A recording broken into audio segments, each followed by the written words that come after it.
everyone, I'm Zalefa Mufida from 12A7 News. Heavy rain, floods hit several regions in Pemalang.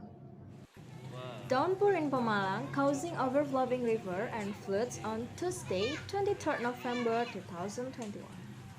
Several areas in Pemalang were affected by floods, including Tambak Rejo, Lawang Rejo, Bojong Nangka, and Banjarmulia villages.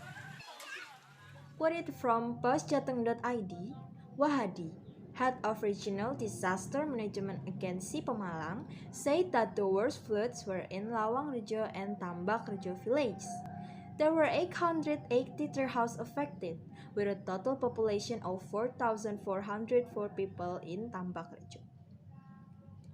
One of the victims, Novi, said that the flood was around 80 until 100 centimeters on the outside and only 10 until 15 centimeters inside her house.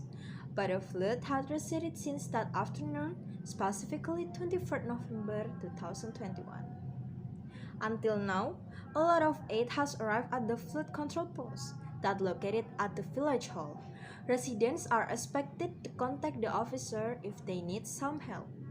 That's all for today. See you next time.